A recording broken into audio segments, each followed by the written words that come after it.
And now finally, I'm going to turn to Kate Charlesworth. Kate, I understand, was it Wombwell where you were born? I was actually born in Barnsley, but both sides of the family came from Woomble. And I spent most of my life in South Yorkshire in Woomble and Darton as well. Mm-hmm. Yeah. Would you like to spend 5 minutes just telling us about your work? Yes. I'm an accidental speaker here. I just signed up as a punter. Growing up in Woomble. Sorry, there's a pussycat here. Hello. I went to art school in Manchester in 1968, but before that I'd realised that I was probably a dyke, but we didn't know that word at the time. And I didn't really do anything about it until I was at college in the early 70s. Pussycat just been removed, and not long, I came out, went to the rough old gay scene.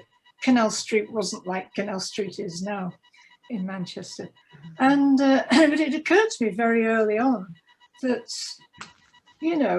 these communities were really special, and I thought, these need to be preserved in some way, the knowledge, the experience, and I thought about that for years and years and years, until just before 2000, I thought I really do have to make a book about this, a graphic novel, if you like, a comic, and so that's what I did, and it's really about the individual and the collective, and lots of collectives. So although it is about a girl's guide, it's an LGBT plus book. I've tried to be as inclusive as I possibly could be, but obviously it's got it's all about lesbians, because we are the invisible ones. We always were made invisible, partly because we weren't,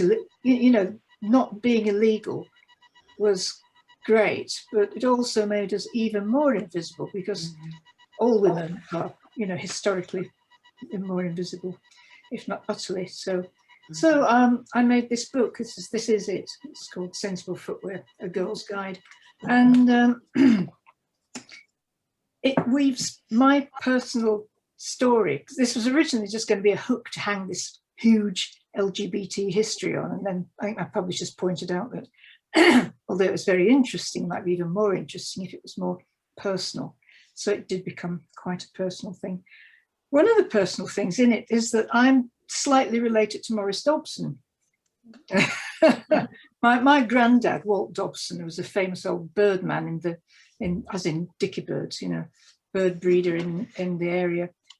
His father married twice, so my granddad, Walt, was from one side of the Dobsons, and Maurice was part of the other. And I didn't even know about Maurice until I was round at my grandma's one day and in Woomble, and my mother said, and she said, hey, Grandma said, do you hear out about that Maurice Dobson these days? And I said, oh, who's that then? And the mother, who was not at all happy about my sexuality, said, oh, he's a cousin of something of my dad's. He's got a little junk shop in Darfield with another bloke. And I thought, yeah, gaydar went ping. I'd been out a long time by then. And that would have been in, I think, about 1990. And I never had the bottle to go up there and meet Maurice. And of course, he died very shortly after that. And but my God, Maurice, what a guy. So this is, if you can see, that's the Maurice spread in the book. And I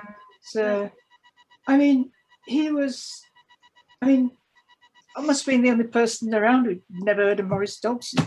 Even my best mate from school, her mum was really good pals with Maurice and used to go dancing with him at Woomble Baths. And she said he never appeared in anything less than full makeup. And yeah, and she did see him handling himself very well indeed. When some bloke today, you big Jesse, you know, that you want horsewhipping.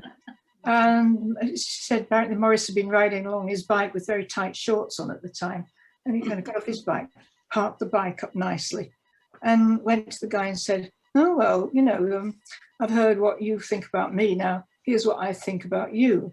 And he picked him up and he chucked him over a hedge. So everybody knew you didn't mess with Morris at your own peril. I thought it was fantastic. Like, why the hell is this? Why have I never heard about this? Well, you know, not from my mother. Anyway, so I was really pleased. Apart from that, I wasn't the only gay in the family.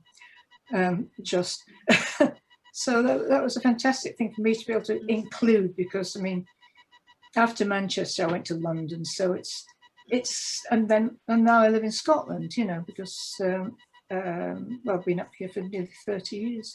Wow. So I've kind of covered the waterfront with this book, and yeah, it really is about the person and the political and the individual and the collective and friendships and mothers, and I just felt that we needed it, a big book where everything was in it. It's scratching the surface, obviously, even though it is a big book. And I thought, well, I can draw. I was there for some of it, so I better do it. And it took years. So I thought about it around the millennium, and it was published in 2019. Thank you so much, Kate. That's just absolutely brilliant. And I think what you've been telling us about Morris just shows how interesting it is when we get different perspectives, and there's always something new to learn about a person, a theme, an experience. So that is just fascinating, and thank you for being so generous and sharing that with us as well, and bringing that time to life in such detail.